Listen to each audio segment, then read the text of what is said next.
Tuesday, September 10th. So you think that there's alien technology at Area 51? We're finally finding out what's going on. We reverse engineered alien spacecraft. There's no way I'm gonna storm that gate. Mysteries Decoded. All new Tuesday, September 10th on the CW.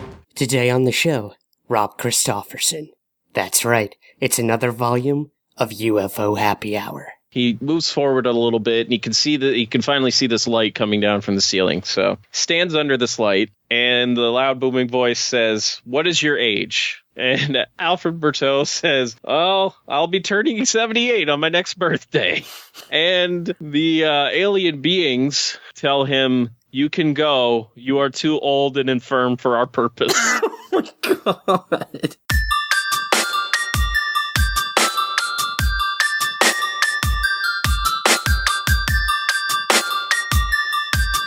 This is Somewhere in the Skies with Ryan Sprague.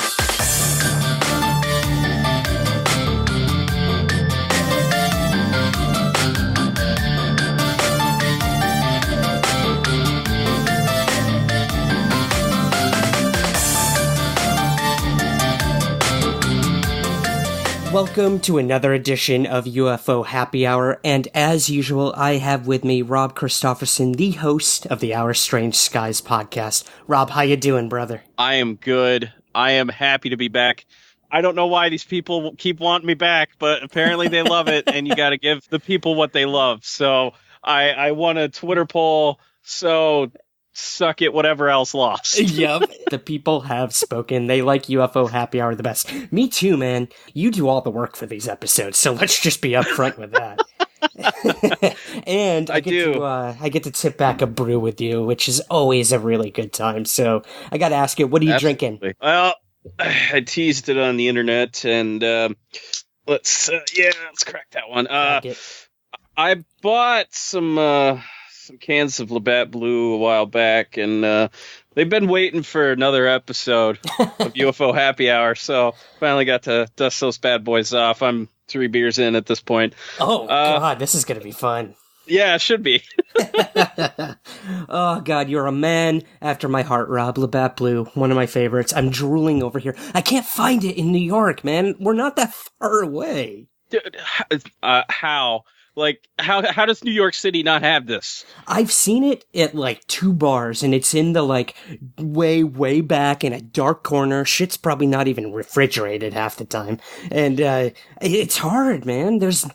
You can't find Molson here to save your life, let alone Labatt Blue, so. No, Molson's practically a no-go. It rarely makes it over the border. If you're a little closer to Canada, up in, I could probably go visit my sister in Ogdensburg, and I could probably get some, but it's really tough. It is. We're going to have to get some of our friends, MJ Benias and a few others, to smuggle that shit over here next time. Yeah, come on, MJ. Hook us up, man. I know. Mr. Celebrity now. Mr. Mysteries Decoded, Mothman. Yeah. I didn't know he was a Mothman researcher, did you? No, I did not, and you know what? The world needs more Mothman researchers, so I'm down with it. Absolutely. No, I was so impressed with the work he did on that show. I thought it was excellent, and we need more people to look at that stuff, get more John Keel in the world. I know Hellier's going to be coming out with a second season now. We're going to be looking deeper into all that weird shit. So are you pumped for that? Oh, hell yeah. That trailer they dropped, I was just like, wow. Yeah, you could, Greg Newkirk has seen some shit. That's the best way to put it about that trailer. Yeah. And, the fact that the emails now continue, I'm stunned. Yeah, I am too, and I can only imagine where this season's going. They announced on Twitter that they were filming the final portions of it this weekend, so I can't wait. Yeah, I remember, Carl Pfeiffer, the director and filmmaker, was in here in New York not too long ago, and we had dinner, and I asked him, I'm like, so when can we expect more? And he just said flat out, he's like, when the phenomenon shows itself again. Like, you son of a bitch. That is such a perfect answer. That's so Carl too. It is. Yes. It's so true though, man. You can't force these things, and they're on their own journey and path to find maybe find answers. They might never find answers to all this weird stuff, but the fact that they're documenting it and doing it independently and on their own, I love it. I love it. I'm a huge fan. I can't wait for that. Answers I don't think are something that is built into this phenomenon, to like any of this phenomenon for the most part. It's just something you experience, something that reminds you that your world is not as familiar as you may think it is, and that there are other nuances to it that, will keep you scratching your head for a lifetime. I know people that have had one or two strange experiences, and it totally changes their worldview. So if that's what this phenomenon is doing, well, it's doing a pretty good job of it. I think so, man. This whole trickster element too. I don't care. I've told people so many damn times, I don't care if I ever know what UFOs are or aren't. The journey alone and the little nudges these phenomena give you, and be like, haha, you thought you knew this? Fuck you. Right. I love that stuff. Just when you think you know something, something creeps around the corner and taps you on the shoulder and says, hey, I'm over here. Come look at me. So I love it. I love it. It's sobering to think we may never know what's out there, but I know a lot of the stories we're going to talk about tonight, a lot of these people probably will never know what actually happened to them. So I am stoked to do this with you. We've got some really good stuff lined up. We do. Before we do that, though, I gotta tell you what I am drinking. Here we go. All right, this is the 1,000 Stars Pilsner from Alewife Brewing Company in the Bronx. I went all the way up to the Bronx to get this one, so this is gonna be That's bold, one. Man. I know. Bold. little white boy going up into the Bronx. Gotta love it. It can be a tough neighborhood. It can, man, especially if you're wearing a New York Mets hat in Yankee territory. Oh. Yeah. Ooh, I've seen what happens. My old man was born in Brooklyn. He grew up on Long Island, and every now and then we'd go back down to Brooklyn, visit the family, and I learned pretty quick you don't wear a Mets hat down there. Nope, and vice versa. I live in Queens. I live about maybe 25 minutes from Citi Field, and it's the same here, man. You got a Yankees hat on anywhere in a 5-mile radius, and that hat's going down the gutter, I can tell you that much. Oh, yeah. It's always fun when they have the Subway series here, too. My dad comes to town, and, we'll be on our way to the Yankees game, and I'll bust out all my Mets stuff, and he'll be like, you can't be seen with that. What are you doing? That's what happens when you grow up in a Yankees family and then turn to one of the worst teams in history, the Mets. Not so much this season, but... No. This season, they're doing pretty good. This is the home run derby season, because just everybody's slamming them. So I know, man. It brings me back to the McGuire days and Sammy Sosa. I'm like, all right, who's taking steroids? Let's look at this again. We got to do another investigation. Our entire team's just juicing right now. Yeah. It's crazy. It's like the late 90s all over again. It is. Well, I'm sure we could do a whole episode on baseball too, but that's not what our audience is here for. So I guess we should talk a little bit UFOs. How's that sound? Yeah, sounds good, man. Awesome. Well, we're going to start with the most popular thing going on in UFO conversations right now. No, I'm not talking about Tom DeLonge. I am talking about #Storm Area 51. Let's get the shit out of the way early. What do you think of all this, Rob? What do you think is going to happen, not happen? What are your suggestions to anyone out there who's planning on going to this Storm Area 51 on September 20th? I honestly think this is the dumbest thing that I've ever heard. And this went from being a joke very quickly to something serious, and then it became a First Amendment's right thing, and now it's let's just try to pop off with a festival or something, or 2 or 3. It's 3. I think we're up to 3 now. Yeah. It's very unorganized. My advice would be to let's just avoid this year. And next year, why don't we take a year to plan this out better? So you can find a good location where people, want to host it, and not Rachel, Nevada. How many people live in Rachel, Nevada? Dude, it's not even like a town. They call it a township because there's so few people. I don't know. Right. I couldn't tell you, but I could tell you every single one of those people don't want you coming there. No, and I'm pretty sure most of the people in the outlying areas don't want it either, just because most of them are very small towns. So Right. it's not a very good place to host something like that.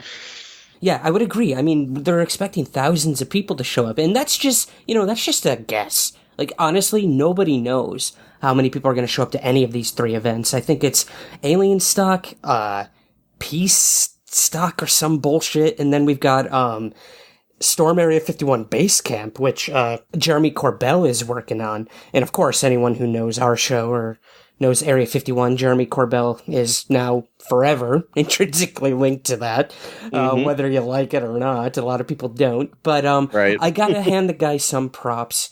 I talked to him a couple weeks ago, and he is trying to make this thing as safe, as educational, and as worth people's time going out there. But I do agree with you. If you're gonna do something like this, if you're coordinating any sort of thing that's expecting this many people, take a year to figure this shit out. It happened, it blew up, and of course, people are going to take advantage of that and get something going. But this could potentially be really dangerous. Just think, out of maybe 1,000 people show up, and that's being generous. 1% of those people are going to actually be in a not good state of mind, and they're actually going to try to storm those gates. I guarantee it. it. There's going to be some asshole who wants that YouTube video or that Instagram photo of them on the other side of the gate, or, Naruto running towards whatever the hell they expect to see. Dude, there's no building within like 10 miles of the actual gate. So good luck with that. There's going to be no photos or videos because they will be confiscated. They will be taken down if you put them up. It's just because it's a classified military base. There's no way that you're going to be able to keep that for one. And you may be lucky if you get to keep your life, because we already had one guy try to storm area 331, something like that, and he paid for it with his life. So yeah, dude, we brought that up, I think, on our last UFO Happy Hour. It happened like the day before or something. Yep. Yeah, that's scary. I mean, that's the shit that happens. You get shot dead. Now, I know that the security at the base they're well equipped for this sort of thing. I don't care if you have 1,000, 2,000, 4,000 people storming that gate. They will stop you. They have every right to, and they have every resource to do that. This is a black budget, high classified military installation. They have more money than any military base you can possibly think of. So, they're going to be doing everything. I was talking to someone recently who said they've got like this technology that can make you sick to your stomach. Like immediately when you get to a certain area. They can shut down your phones with like the click of a button. We're not talking like shooting people in the head left and right like a total firefight going on.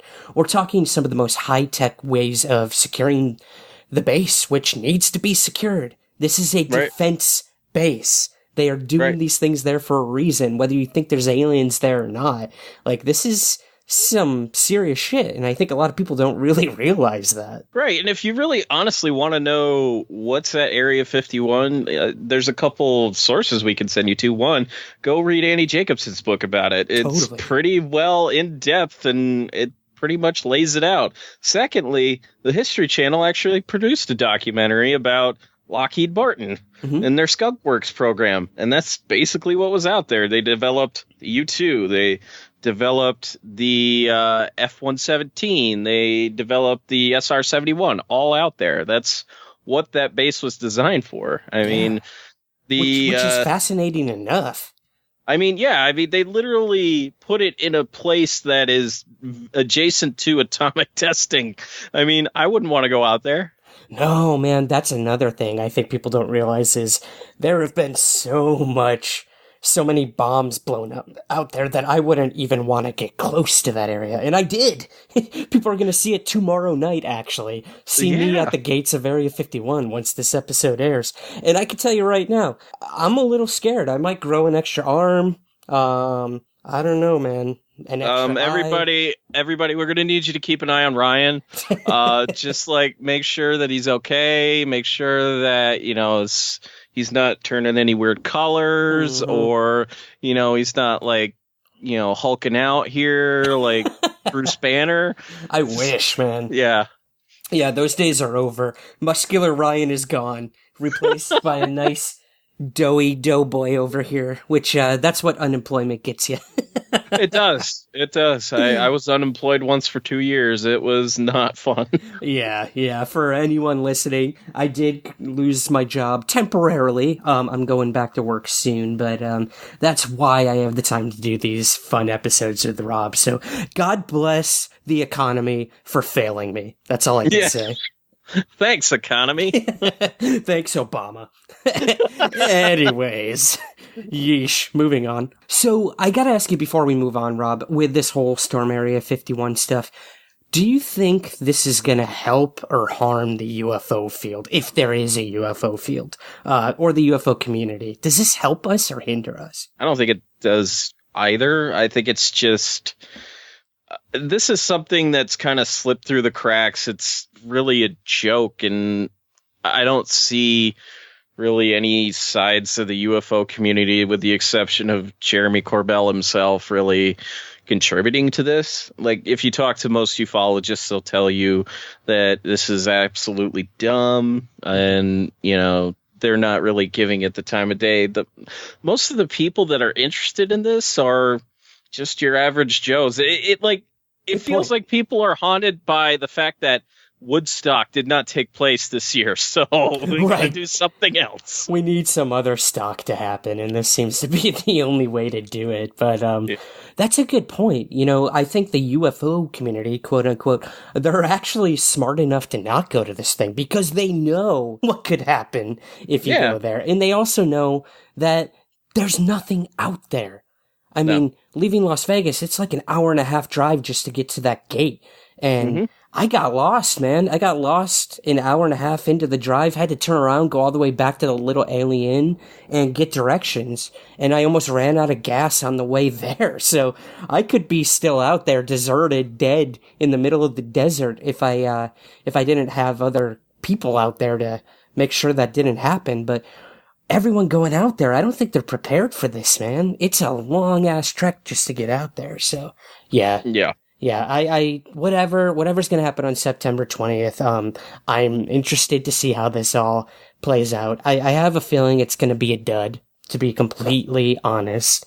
And again, Jeremy Corbell is a friend, but I just think this is way over the heads of everyone involved, including Matty Roberts, the kid who started all this, you know? And God bless him, he's trying to spin this into some positive, fun thing, but I think just like it was a surprise to him that this thing went viral, it's going to be a surprise at how hard it is to pull something off with these expectations of thousands of people coming to Rachel, Nevada, especially when the people do not want them there. It's Woodstock all over again. You know what I think people should do? I think people should protest this by reading about the Betty and Barney Hill abduction, because it's the same time. It's the anniversary. Read about it, folks. Absolutely. Read about it. That is such a good point. I think they just had the Exeter UFO Festival as well. They did. Yeah. That is such a good point. And I know you've covered Betty and Barney Hill extensively on your show, so please, I hope people will definitely take your advice on that. But, Rob, I want to get to some of the stuff you got going on at Our Strange Skies. Is that cool? Oh, yeah, man. So this one literally made me laugh out loud when I heard you were writing this. A recent blog you wrote at your website, it is called Don't Go to the Graves for Your Gift Wrapping Needs. So could you maybe tell us what the running theme of this post is and maybe a few examples of what you mean by this, man? Sure. So last year I did an episode that was an overview of the abduction phenomenon. I did it with my good friend Rich Adams, screenwriter of the Mothman Prophecies, and we started talking about how sometimes aliens, for lack of a better term, fuck up when they're doing something. They mess up, bringing a person back. Sometimes people will be brought back a mile or two away from where they were abducted. There is supposedly one story that was told to a researcher named John S. Carpenter that one person was returned 20 miles away from where they were abducted in a nearby town. What a dick move. Yeah. But, in Travis Walton's case, he was, I think, a couple miles away from the Sitgreaves National Forest. Mm-hmm. It gets more, nefarious from there. Sometimes these aliens will take personal items from people. There are some experiencers that report that they have jewelry missing. Some have reported that apparently some Greys have a thing for nightgowns. Mm-hmm, apparently, this one guy told John Carpenter that he had to keep replacing his wife's nightgowns because he was afraid that she would be seen by the neighbors floating outside in the air, completely naked. Wow, that's a possessive husband right there, I guess. Yeah, he's doing good work. Sometimes when the aliens bring people back, they bring them back and put them in the wrong place, not just miles away, but just like in the wrong central location. So Terry Lovelace reported that during the actual Devil's Den abduction, when they brought him back, the aliens placed him near their car, when in fact they actually abducted him from their tent. So the aliens had to come back and move them back into the tents. Whoops. And if you read John Mack's Abduction, there's this brief little tidbit in there about this guy who's researching an abduction, and apparently these two people were abducted at the same time from two different cars. When they were returned to the wrong car. Each of them saw each other on the highway as they were driving past each other, and the aliens had to come back, re-abduct them, and put them in the right cars. Oh, that just gave me chills, actually. Could you imagine, like, driving down the road and seeing your own vehicle being driven by someone else? Woo. Yeah. That's weird, man. Creepy. Where the essay gets its title from is the account of a woman named Carol Denham. And she was an abductee. She lived, I want to say in Massachusetts, I think. And basically, she had experiences her entire life. This was in January of like 92, 91, 92, somewhere around there. And she had gone to a company Christmas party. She was returning, and with her in her truck, she was returning to a farm that she worked on. She had this gift wrap package of cookies and like fruitcake. And she recognized the signs that she was about to get abducted. And in one moment, there was just this bright light, and then the next moment she's in her cab. Everything's all messed up, and then there's papers all over the cab of the truck. And she looks down at the package, and she realizes that it's been poorly rewrapped by the Greys. It sounds like me at Christmas. I used to volunteer at our mall to wrap presents, and people would just be like, I think I'll go somewhere else. Wow, this is what's amazing to me, and I'm so glad that you were able to like cherry pick all these stories out of different abduction researchers' work, because they happen. I mean, We know people have been returned in different clothes that weren't theirs, or clothes were inside out, and just like small things like that. It's so interesting. Yeah. And I mean, there are things that aliens seem to be puzzled by that, to the average person, like, are really everyday items that we use. Like, there's one situation in which the aliens bringing back this one woman didn't understand how the blankets on her bed were used. So they just draped them around her neck. Oh my God. Yeah. The funny thing is that she was at this UFO conference and her roommate was in the room with her, and she watched the whole thing, and she's just talking about, like, they seem confused and frustrated by how the blankets work. Yet they can travel, hundreds of millions of light years to get to our planet. That's what always fascinates me with these conundrums of the Greys. Yeah, it almost really makes them kind of human.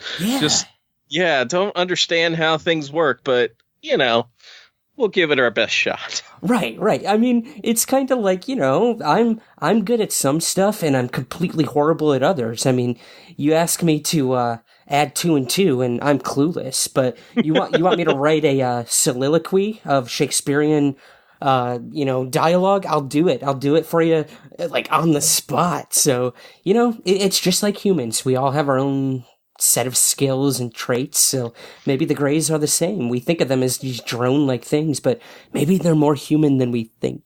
Maybe, maybe lends credence to these theories that, these are humans from the future. And, like, this is not something, this is an old idea. Because if you go back into the late 1800s, there were people postulating what the humans of the future would look like. And a lot of them had really bulbous heads, and some of them kind of walked on, 4 legs, almost kind of reverting to like the man in the trees and kind of stuff like that. But if you do look at that, there's an interesting account, and I can't remember the guy's name, but he wrote this account after being in a coma for a few years, and he talked about seeing man in the future and kind of looked a little bit like the Greys. H.G. Wells also kind of toyed with this idea in a satirical work called Man of the Year Million. And if you Google pictures of what Man of the Year Million looked like, kind of looks like a Grey on all fours. There's a an incident I came across. Rob, this one's pretty funny. This comes from Mike Clellan, the owl guy. Do you know Mike's work?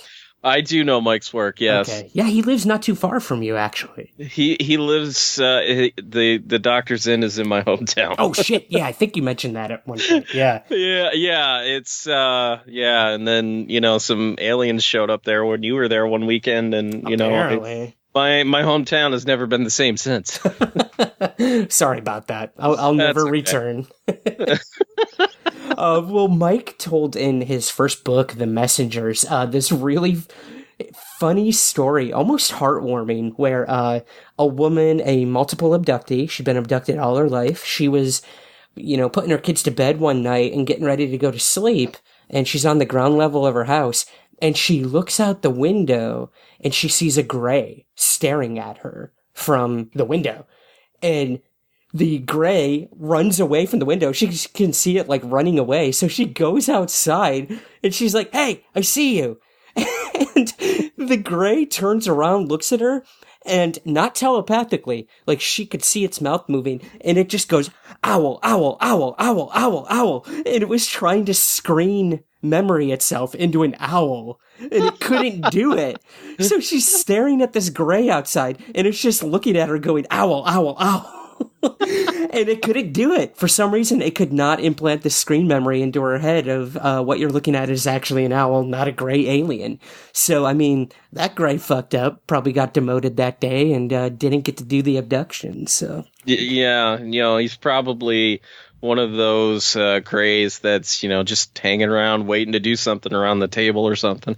Right. He's like, "Oh, let me try. Ugh. So that's sad. Great, though. I know. That's so great. I hope he was able to finally screen memory someone, abduct them, and traumatize them for the rest of their lives. Yeah. That's all we can hope for. These poor That's all you abductees. can ask for in an alien abduction, really. I know. And I know we're making light of it, but I do, have all the empathy in the world for people who suffer these experiences. But oh, absolutely. You can't help but laugh when an alien is yelling owl at you. Yeah, you can't help but laugh when aliens just screw up. Exactly. Well, I know you have a bunch of other examples in that article, so I definitely suggest people check out that one over at your website, ourstrangeskies.com. All right, man. So let's move on to your one of your latest episodes that I was listening to, titled Harm from Above, Part 1. This is great. We're going to get a part 2, which you cover why UFOs may be hostile. And you gave a few examples. So I was wondering, maybe, would you mind teasing a little of this episode for us? So I've been on a Brazil kick lately, mostly because their cases are so out of the norm for most countries. Like, you talk about people seeing humanoids or just having a random encounter. Well, in 1977, UFOs in Brazil started to get a little violent, and they coined a term for them called the chupas. Now, you may know about these a little bit if you've read Hunt for the Skinwalker. They get kind of a little mention because on the ranch, I think it was Mrs. Sherman who had the encounter with the box-like UFO out there, or it might have been Terry. I can't remember exactly, but they talked about the chupas, and they talked about how some of them were these rectangular or square-like objects, and the people of in northern Brazil ended up undergoing this intense flap with UFOs that would shoot beams down at them and would cause them all sorts of bodily injuries. Sometimes there would be skin lesions. People would feel nauseous, dizzy. Sometimes they would, I think, just black out. A lot of physical symptoms in response to these, but there were very few occupants seen. Some of them were like very strange. There was one person who saw a man and a woman just flying in this weird looking cylinder. And in another one, there was a very strange looking humanoid that floated out of a one of these chupas. You're going to get that in part 2, and was checking out a boat. But the MO, most of the time it fit this pattern. And this was seen by countless people. Like, we're talking in the hundreds. Not only that, this was Brazil's first government-run study of UFOs, and their investigators experienced them. The doctor that treated the injuries sustained by these chupas also saw them. Everybody was seeing it. So I wanted to cover it because it's a flap that I think people overlook a lot of the time. There aren't a lot of pods that I've seen cover them, and it's definitely one that is worthy of its own episode. We broke it up into 2. But I think a lot of the problem is, too, where, Antonio Villas-Boas and the Varginha incident, they're readily available sources in English. You don't have that for Colares because... Right. Most of the documents are coming from, it was called the Operacal Prato team. So literally in Portuguese, it's Operation Plate because, it's kind of tongue-in-cheek for a saucer. Yeah. But if you want to try and take a crack at those documents, John Greenwald has them on his website, the Black Vault. And we're talking about over 2,000 pages of documentation. And the Brazilian government investigated this for about a year and a half, just writing reports, interviewing witnesses, gathering testimony. It really is one of the best flaps, something that is on par with the 73 Year of the Humanoids, or the 65 to 67 flaps in the States, or the 54 flap in France, and all these, just all these flaps on par with it, kind of just really goes above it. It's disturbing to think because, you can find reports of, her name was Dr. Carvalho. She treated I want to say about 50 patients.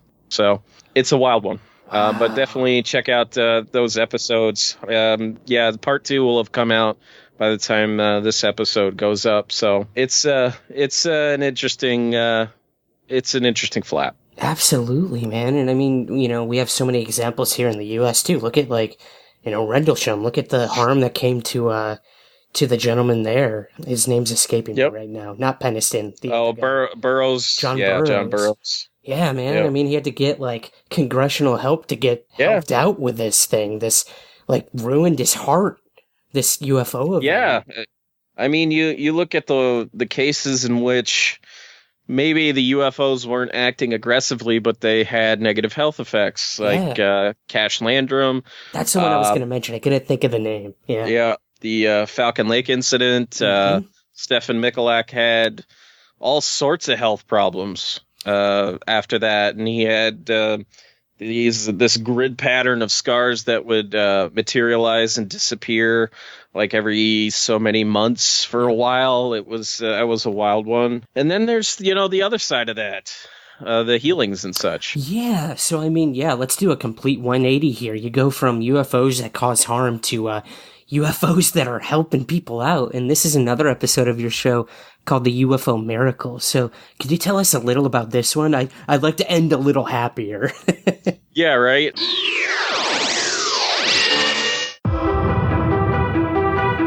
They've been seen all over our planet, somewhere in the skies. I'm talking about flying saucers. Hey guys, Ryan Sprague here, and I'm excited to tell you about Saucer, your source for original and authentic ufology-inspired essentials and apparel, symbolizing self-enrichment. Elevate your craft at thesaucerbrand.com. Use promo code SKIES for 20% off your entire purchase. I've got their bomber jacket, their t-shirts, and their crew neck sweater, and I am rocking them like crazy here in New York City. People are starting to ask me about it, and they're even starting to look up into the skies.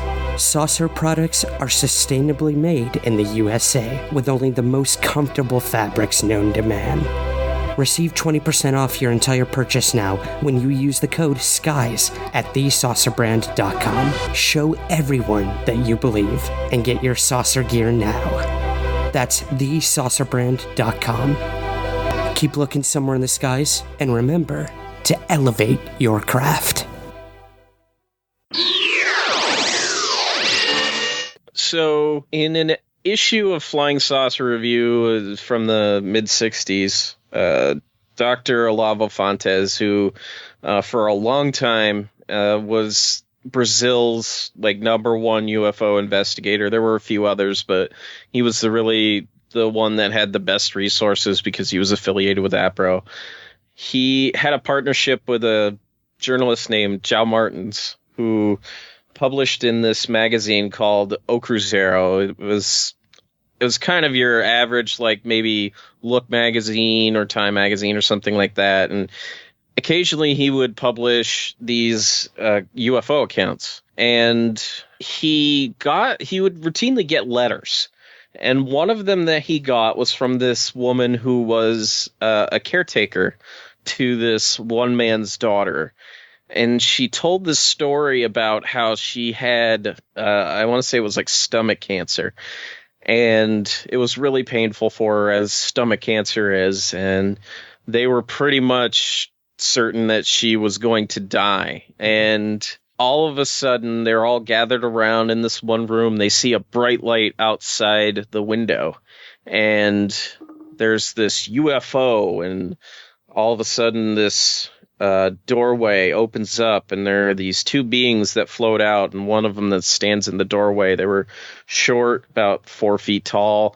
They came in and they started to perform an operation on this girl. And there was another one that was explaining to the girl's father that, you're going to have to do this after we leave, give her these pills. These aliens apparently gave this man pills to give to his daughter. Wow, they're like pharmacists. Yeah, pretty much. And according to the letter, she was cured. That's I don't know what to say. I mean, it almost makes you really wonder, maybe some races are here to harm us or to, deplete our resources. But then you have situations like this where it's wow, how else do you take it other than a miracle, You got to wonder how many people think this could be something angelic or spiritual even.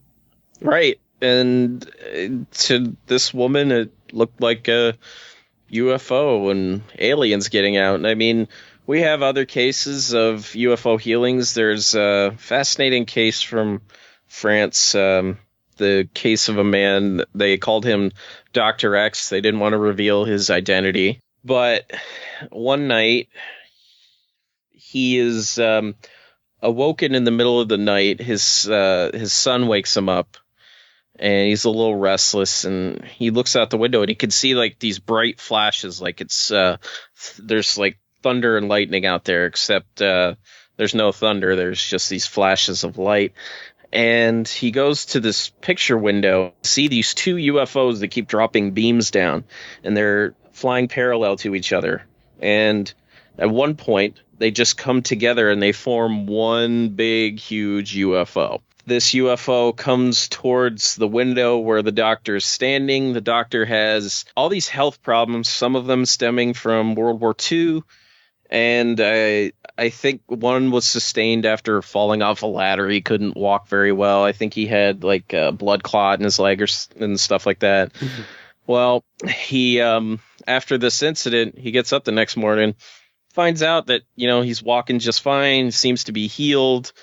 At one point, he gets a message that these aliens are going to return after he falls down a small set of stairs. He falls down the set of stairs. The UFO does return, and apparently this man has interactions with this UFO and supposedly alien beings for the majority of his life. But at certain points, he and his son would get this triangular-shaped red mark that would appear on their abdomen every so often. So yeah, that's one fascinating case. I'll do an episode on that at some point. But yeah, that's another one. These healings every now and then are very strange. There's another one in 1951. It's called the Georgia Stocks case, and this pilot was flying, and he had made contact with a UFO, and instead of falling to the ground,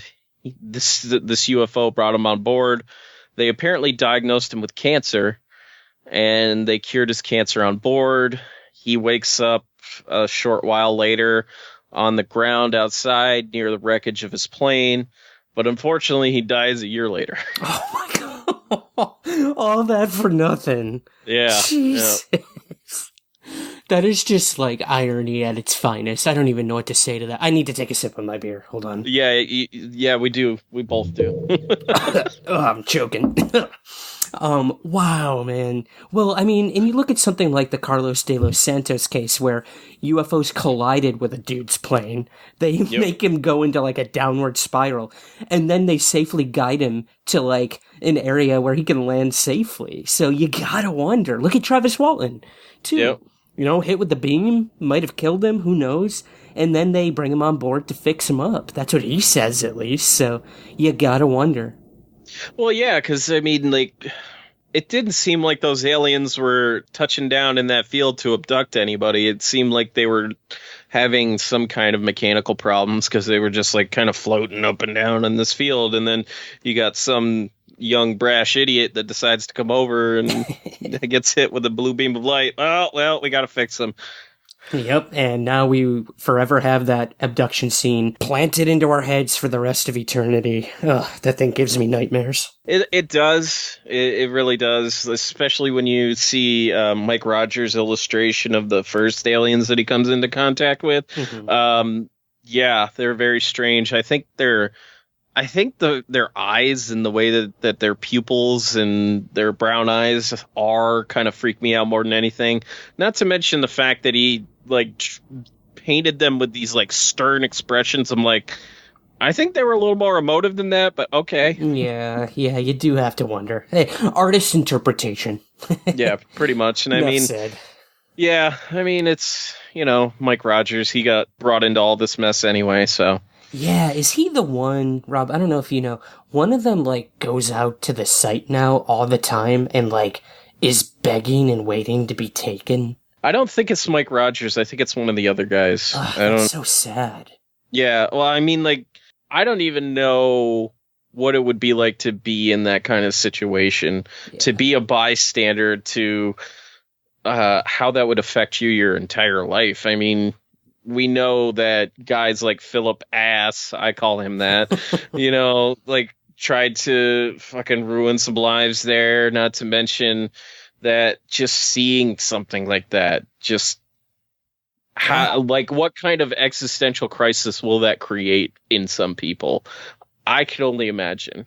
Right. And to, have such confidence in one another and loyalty to stick to the story. And meanwhile, your life is just going into a downward spiral of being involved with this UFO case.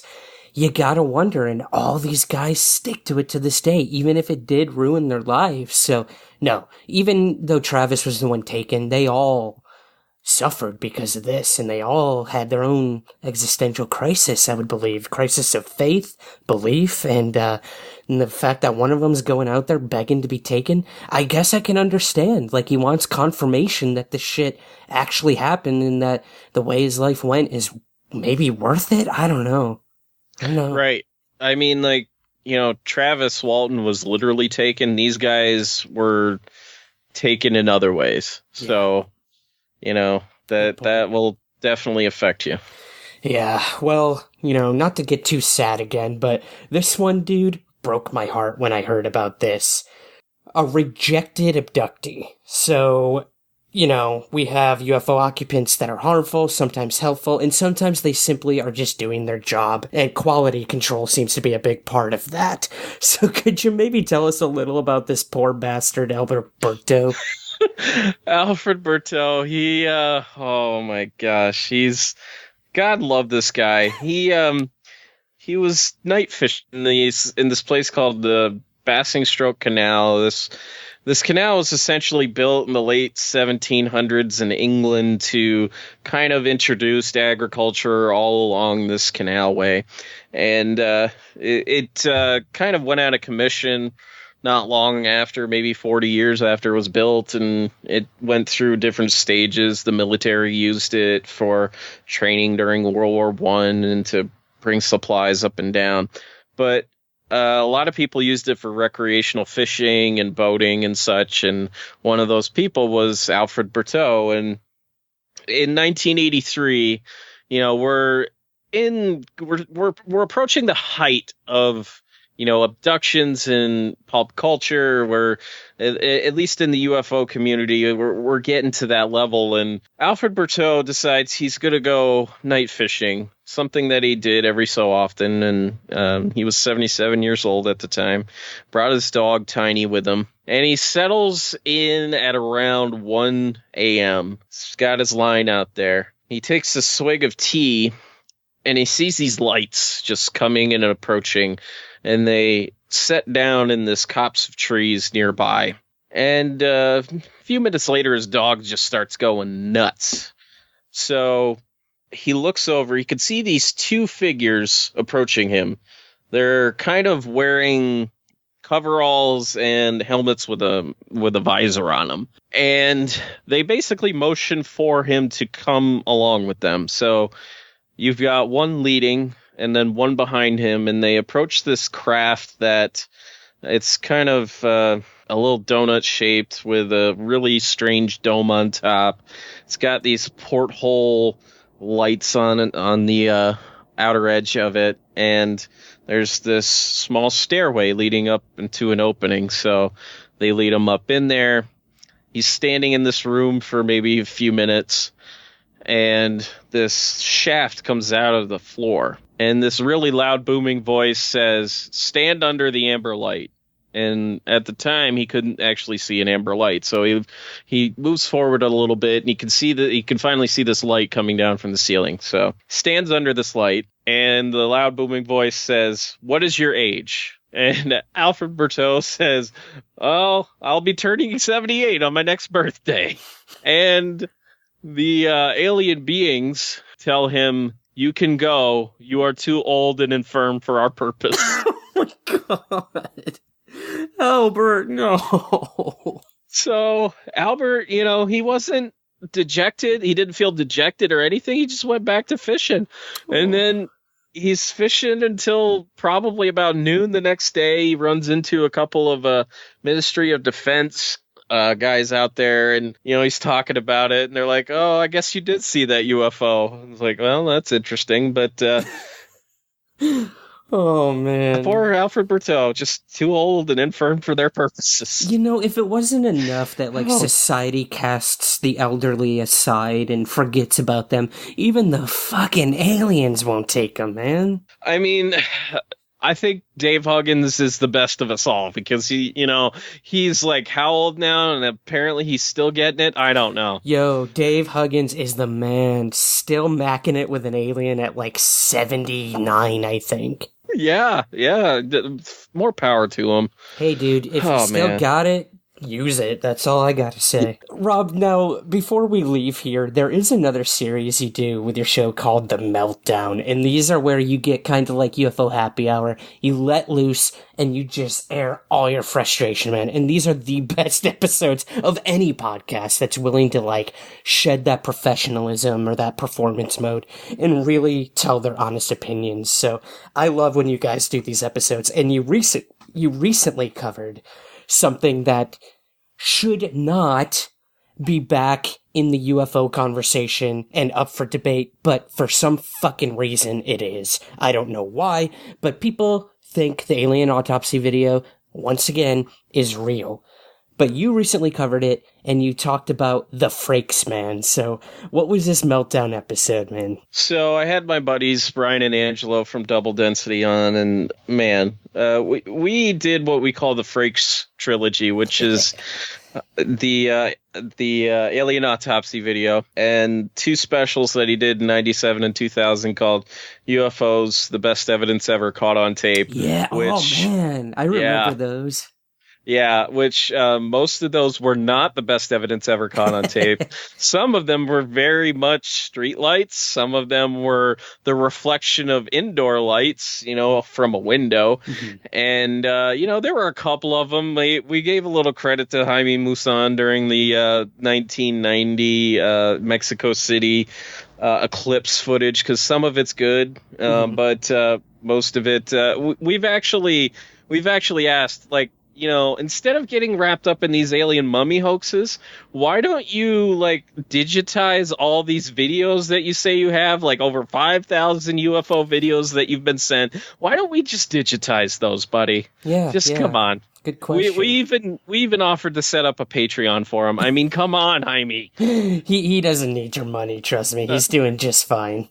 I know, but I figured it would be a little more motivation, but Absolutely. But we talked about the Ray Santilli Alien Autopsy video from the absolute, just great special Alien Autopsy Fact or Fiction. Oh, dude, I watch it, on a monthly basis. It's on Netflix right now, and, I always go back to it, because even without the videos of the alien, it's a pretty good wrap-up of the Roswell incident, to be honest. They got Frankie Rowe on there, who you don't hear from that often, so... No. Yeah, so how did it go? What'd you guys... What were your conclusions, or...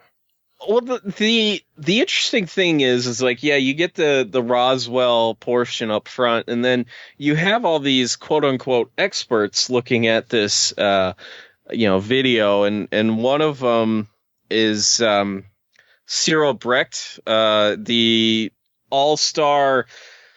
He was the medical examiner that was featured on every program in the 90s. In 2000, Cyril Brecht, just an interesting guy, and he's somehow convinced that this is an actual life form. Okay, we got a medical examiner convinced this is an actual life form. Then we have Stan Winston. Yeah. Now, Stan Winston built the frickin' dinosaurs from Jurassic Park. He was just, at first he's like, no, this is fake. And then, as you go along, he's like, oh no, this has got to be real, because we couldn't even duplicate this. And, today, even though one guy duplicated it in his London flat, he built it in his London flat. Come on, man. How much did they pay him to say that? Right. Realistically, this special, the only thing this special was missing was Bruce Maccabee, because he falls for most things hook, line, and sinker. God bless you, Bruce, but some things you put a little too much stock in. Golf breeze. Crop circle videos. But we toured a new one. I don't understand how people can still believe this after Ray Santilli himself said that he had to, quote unquote, remake this footage because he saw video footage of this originally, but it was in so poor quality he had to refilm it himself. And then you had, I forget what his name was, in 2017 saying, "Oh yeah, I created this in my London flat. It wasn't that hard." Spiro something? I don't know. Yes. Or yeah. he was the one who, I don't know. There's actually a good movie I remember watching. But I think Bill Pullman was even in it. If I'm there not was mistaken. a 2006 movie. Yeah. And it was a British movie. Yeah, comedy. Yeah. As it should be. You know who created that? No. The guys that host British Got Talent. All right. There you go. Britain's Got Talent. Yeah, the two hosts that they have on there created that movie. Okay. It's actually, I really enjoyed it. It gives it's a you, good movie. A step-by-step of how they did this thing. But right. I don't know if you know anything about all this shit going on right now with people claiming that it actually is real and that, like, admirals or someone are saying that it was real. I don't know. I think it was in one of the Eric Davis memos. Okay. They were talking about it in one of those because they were also talking about the MJ-12 documents being real. I had MJ Banias on last year, and we talked about the Paul Benowitz stuff and the MJ-12 documents. And, he's like, MJ-12 was a thing, but they just didn't investigate aliens. They were involved in covering up, atomic fallout and stuff like that. That's what they were there for. And I mean, if you have heard of the MJ-12 documents, what you need to do now is go to the internet and look up something called the Pratt tapes. If you go look for the Pratt tapes, you can pretty much tell where the MJ-12 stuff came from. Not to mention, the first MJ-12 documents, who were they sent to? Jamie Chandra and Bill Moore. He hasn't been wrapped up in any sort of disinformation controversies. Not at all. No, not at all. He didn't admit to, playing his part in the Paul Benowitz affair at all, like in 1989 at the MUFON Symposium. Right. Like, that symposium had to be, gangbusters. I wish I could have been there. Yeah, I know Greg Bishop was there at the time. He said, those people were, if there were pitchforks there being sold, they would have sold out in, 2 minutes. I'm sure, because I can't imagine it's an easy thing to get up there and say, "Oh yeah, I helped ruin Paul Benowitz's life." In return, I get all this authentic UFO information. I mean, a lot of people think this is, the whole Tom DeLonge thing. Like, he's getting fed actual information, but then he's going to pump out a whole different narrative to the public. Now, I don't believe that, but at the end of the day, man, the fact that we're still talking about the Alien Autopsy video and that it could be real, what kind of world are we living in? It astounds me that this is happening, that the MJ-12 documents, the Alien Autopsy, are being debated again, and that's the UFO field. There's such amnesia when it comes to these things that people are so hungry to believe in something that the minute someone says, "Let me recycle that Alien Autopsy thing again, and let's see what happens," people are gonna fucking believe it. It's astounding. Right, and the thing is I at Hook, Line, and Sinker, what I would tell you to do is to go out and do a little more research, and that's really what this field of study is. It's looking into all angles of this and saying, "Oh, well, I think there's something to this," or "No, this is completely bogus." And if you go to the FBI's website and you look at the MJ-12 documents, somebody basically wrote bogus in big black letters on these documents and put pictures of them on their website. That's what they think of them. And here's a good barometer. So the Psalm 101 manual that was sent to Don Berliner in 1991, I believe it was. Now, Clifford Stone. Do you know who Clifford Stone is? The crash retrieval guy? Yeah. They asked Clifford Stone about the Psalm 101 manual. He's like, "No, it's not like anything that I had to work with." Mm-hmm. So I don't think it's real. No, it's not real. Yeah, if Clifford Stone, who will believe anything, is saying that, then that means something. Yeah. that's definitely significant. And oh God, like my advice to people is go look at every aspect of something and then draw your conclusions. Don't just listen to me. All right. Don't just listen to one person. If you're going to listen to me, just go out, find every bit and piece of information about one certain thing that you can, and then draw your own conclusions. I mean, that's what some people say, to do in some forms of entertainment. I'm not going to name names here, but there are some people that say, I want you to draw your own conclusion, but don't do an honest job of giving you honest information. So you need to go out and you need to go look for that information, unfortunately, these days, because it's a tough world and you may not know who you can trust. That's a really good point, man. If I've learned anything from working in the entertainment field as of late, it's you don't know who you can trust, and you have to be very careful. And at the end of the day, don't pay for someone to tell you what to think. Just think on your own. That's why we're here. That's why we have brains. That's why we have the freedom to learn. So, do it. Do it. Right. Learn. Research. Put the legwork in. And be honest with yourself about the information that you are receiving. Don't just outrightly discount it because it doesn't fall into your line of belief system or the belief that you have in somebody. No, you're not looking for belief in people. You're looking for the actual information, the facts. So follow those. Don't follow the beliefs of other people, and in particular Stephen Greer. I think it's kind of like a tradition that we just name call him at least once in these episodes. Yeah, I think his name comes up at least once. Well, while we're at it, Corey Good. Done. Boom. Yep. Corey Good. Get out of here. You know what? You know who's a better version of Corey Good is Randy Kramer. I love Randy Kramer to death. He's one of the he's in that line, but he's not as egotistical. Go listen to Randy Kramer if you're into that kind of secret space program kind of stuff. Go listen to him. Go listen to him. Yeah. Well, if they're not listening to Randy Kramer, Rob, where can they listen? Like this transition here, where can they listen to the Our Strange Skies podcast, brother?